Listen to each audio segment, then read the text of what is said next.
87. That's how many days we have until the midterm elections. 261. That's how many days since the Epstein Files Transparency Act was signed into law. And besides the court of public opinion that has demanded accountability, resulting in a few resignations, not one person named in those files has been charged, not one. And despite being mentioned over 38,000 times in those files, more times than Jesus is mentioned in the Bible, Donald Trump acts as if he has nothing to fear. And why is that?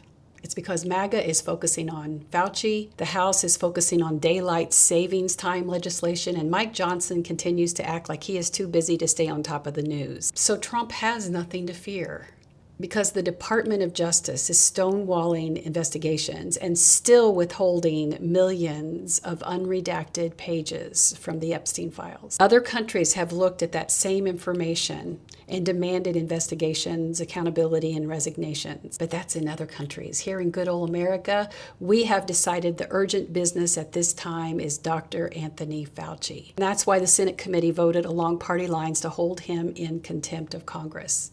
And what is his crime? He invoked his Fifth Amendment right, which is the same right written into the same Constitution these men swear they revere. The same right Donald Trump invoked more than 440 times in a 2022 deposition when the New York Attorney General was investigating him for inflating his net worth by billions to cheat banks and cheat the system. That's the same man whose charitable foundation was dissolved after a court found that he had used it like a personal checkbook. And I know you get tired of hearing me say this, but it has to be said lest we fall prey to its tactics. Many of us were obedient to those demanding we look the other way and not hold the real abusers, the real perpetrators accountable. This is Christian patriarchy, and it's draped in a flag and it's carrying a Bible. It's the oldest move in the playbook of the white Christian men. There is one set of rules for them and another set for everyone they see as less important, less valuable, less than. The man at the top pleads the fifth 400 times, which is spun as his right, a wise use of his God-given rights. But Fauci pleads the fifth, and suddenly the fifth is a crime, a confession. Rules for thee and grace for me. The white Christian man is never guilty. The white Christian man is only ever wronged. Accountability flows only one way, doesn't it? Whether it's from the pulpit, the podium, or from your own dinner table, you are taught not to ask the man in charge a single hard question. You're taught to save all your suspicion for whoever he points at. So look at where his finger is pointing and then look at what he's making you look away from.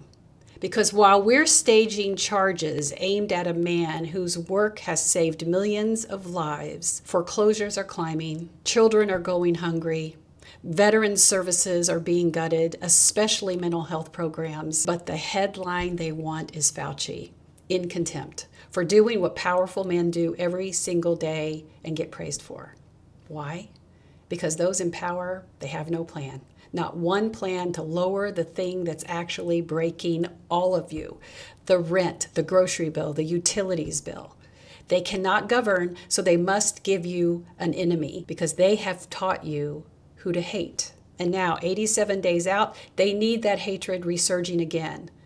This is the masterful trick of Christian patriarchy, and it is on display once again. The white Christian man is never wrong. He only has enemies who are working to take him down for being the righteous one, the chosen one. Only a very small number of his most loyal Christian supporters remain to give in to that hatred. But he still remains hopeful that more of us remember how obedient we were to Christian patriarchy and believe the lies they are spewing and will be distracted by the dust they are desperately tossing in the air. But do not look where they are pointing. Look at what they don't want you to see, because that is where you will find those who are suffering. We have 87 days. And by the way, President Donald Trump received his booster for the C-19 vaccination in the fall of 2025, ensuring that he is up to date on this vaccination.